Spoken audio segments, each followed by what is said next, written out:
नाशिक महानगरपालिका पंचवार्षिक निवडणुकीचा प्रचाराचा धुराळा सुरू झाला असून प्रभाग क्रमांक 17 मध्ये भारतीय जनता पार्टीचे अधिकृत उमेदवार दिनकर गोटीराम आढाव, प्रशांत अशोक दिवे, साधना गणेश गडाख, शोभाताई सातभाई यांच्या प्रचार कार्यालयाचं दिनांक 6 जानेवारी रोजी पक्षाच्या ज्येष्ठ नेत्यांच्या उपस्थितीत उद्घाटन संपन्न झालं।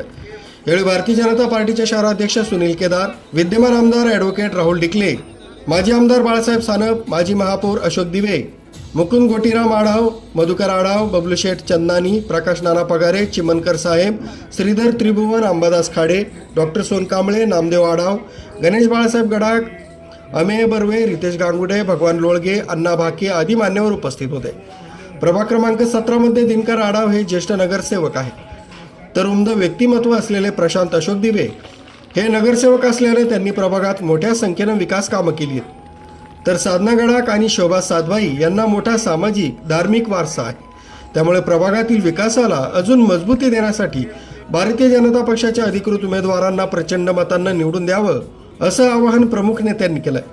आपण जेव्हा बघतो तेव्हा काही आरोप प्रत्यारोप झाले होते, काही लोकांच्या चर्चा आपण मी ऐकल्या की सोनार समाजावर अन्याय वगैरे झाला, परंतु जर भारतीय जनता पक्षाने सोनार समाजावर अन्याय केला असता तर प्रभाग 18 मध्ये अरुण माळवेंच्या पत्नींना, ज्योती माळवेंना ते आपण तिकीट दिलं असतं का सांगा। आणि कुठेतरी सामाजिक बॅलन्स हे आपल्याला पण कळतं आणि त्याच्यामुळे सोनार समाजाचे आधी ते आमचे लोळगे साहेब आहेत, माळवे आहेत, आमचे शेठ आहेत, सगळेजण तिथे बसलेले आहेत आणि कुठेतरी विरोधक एक नॅरेटिव्ह पसरवतात की असं आमच्या बरोबर नाही, हे बरोबर नाही, ते बरोबर नाही। परंतु आजची परिस्थिती अशी की अफवांवर विश्वास न ठेवता उघडा डोळे बघणे, ही जी गर्दी आहे ही गर्दी काही पैसे देऊन आणलेली नाही, ही उत्स्फूर्त गर्दी आहे। कारण प्रशांत भाऊ जेव्हा बोलत होते तेव्हा ते भावनिक बोलले आणि जेव्हा भावनिक बोलले तेव्हा बऱ्याचशा माझ्या माता भगिनींच्या डोळ्यात अश्रू आले। परंतु महाराष्ट्र न्यूज 99 साठी संदीप जोजारे, नाशिक। मला पण थोडंसं असं भावनिक झालं की काय एखादा माणूस असतो, कारण जसं त्यांचं बॅकग्राऊंड फॅमिली हिस्ट्री पॉलिटिकल आहे तसं माझे वडील राजकारणात होते आणि तसं तो तुम्ही भाग्यवान आहात। भाग्यवान यासाठी की आज तुम्ही नगरसेवक झाला, या पदापर्यंत पोहोचले आणि तुमचे वडील ते बघून आनंदी आहे।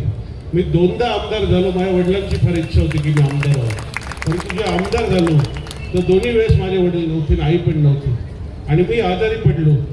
ज्या दिवशी मला आचारसंहिता लागली त्या दिवशी कॅन्सर 3rd लेवलचा ब्लड कॅन्सर मला डिटेक्ट झाला आणि माझ्या माता भगिनी जेवढ्या आहेत सगळ्यांनी मला आशीर्वाद दिला।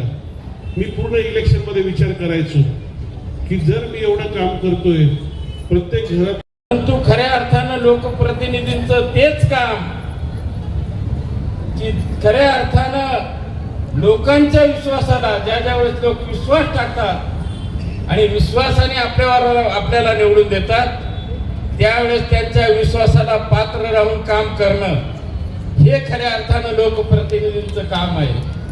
आणि म्हणून तुम्हाला सांगतो की भाऊ, विश्वास हा बाजारात किंवा दुकानात कुठेही मिळत नाही।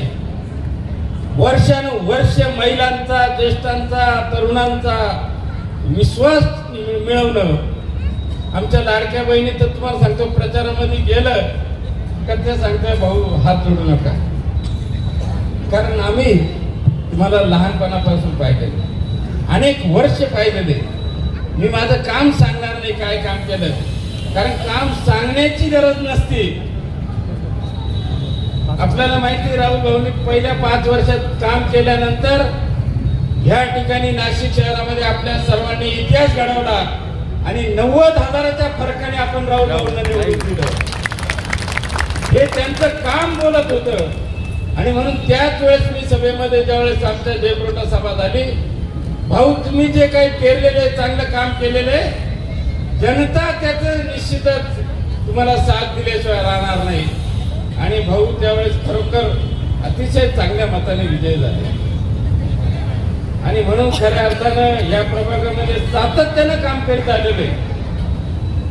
मग या प्रभागातले आता पास झालो का नापास झालो हे 16 तारखेला बघतो मी आता काय झालंय ते। मला वाटतंय या प्रभागात ते कसर भरून निघालं, सगळ्यात जास्त लीड या प्रभागात राहील। आज या ठिकाणी प्रभाग क्रमांक 17च्या संपर्क कार्यालयाच्या उद्घाटन प्रसंगी मी जो मतदारांच्या चेहऱ्यावर उत्साह पाहतोय, तो उत्साह पाहता हे चारही उमेदवार उच्चांकी मताने निवडून येतील हे सांगायला कोणी ज्योतिषाची गरज नाही असं मला वाटतंय. परंतु तरी गाफील राहता कामा नये, कारण लोकसभेत आपल्याला अनुभव आलेला आहे. विरोधक खोटा प्रचार करतात, फेक नरेटिव्ह पसरवतात आणि त्यामुळे ते संभ्रम निर्माण करतात मतदारांमध्ये. लोकसभेच्या वेळेस संविधान बदलणारे भाजप असं सांगून अतिशय खालच्या पातळीवरचा प्रचार भाजपच्या विरोधी पक्षांनी केला आणि त्यामुळे काही चांगल्या जागा भारतीय जनता पार्टीला गमवायला लागल्या होत्या. त्यामुळे गाफील राहता कामा नये. आप्पा, जरी आपल्याला आत्मविश्वास असेल, प्रशांत भाऊंना आत्मविश्वास असेल, दोन्ही भगिनींना आत्मविश्वास असेल, परंतु जर विरोधक काही खोट्या अफवा पसरवत असतील तर आपण त्यांचा ताबडतोब त्या निरसन केल्या पाहिजे. मतदारांमध्ये संभ्रम निर्माण होणार नाही अशा पद्धतीने आपला प्रचार असला पाहिजे. वेळ खूप झालेला आहे, त्यामुळे 15 दिवसापासून मी या प्रभागामध्ये आपण आणि मी प्रचार करत फिरतोय. 8 दिवसापासून माझ्या 2 बहिणी माझ्या सोबत फिरताय. माझा घसा बसलाय, पण या बहिणींचे आशीर्वाद, या माझ्या मायबाऊलींचे आशीर्वाद, या मायबाऊलींचे माझ्यावर असलेलं श्रद्धा, माझ्यावर असलेलं प्रेम, त्यामुळे खऱ्या अर्थानं मी या ठिकाणी उभा राहतोय.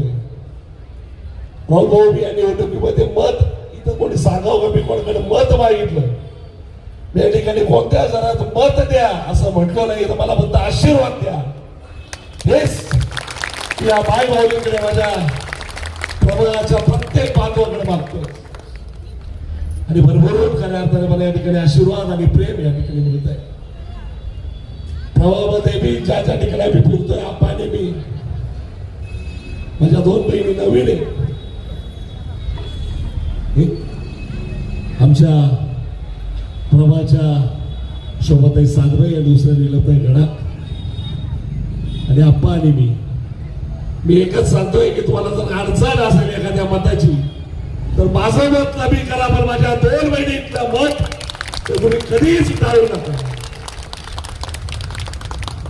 भाऊ, गेल्या 8.5 वर्षापासून या मायबाऊली जनतेच्या आशीर्वादाने मी या प्रभागामध्ये काम करतो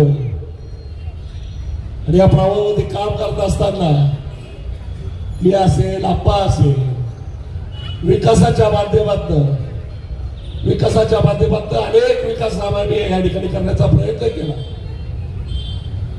या ठिकाणी खऱ्या अर्थानं जो पाण्याचा प्रश्न होता, ती पाण्याची जी तहान होती, ती मागवण्याचं काम खऱ्या अर्थानं आम्ही अहोरात्र करण्याचा प्रयत्न करतोय. आम्ही 20 लाख लिटरची भीमनगरला एक पाण्याची टाकी बसवली, 20 लाख लिटरची पाण्याची टाकी आम्ही चंपानगरीमध्ये बसवली. संपूर्ण भागामध्ये आम्ही नव्याने पाण्याची पाईपलाईन टाकतोय.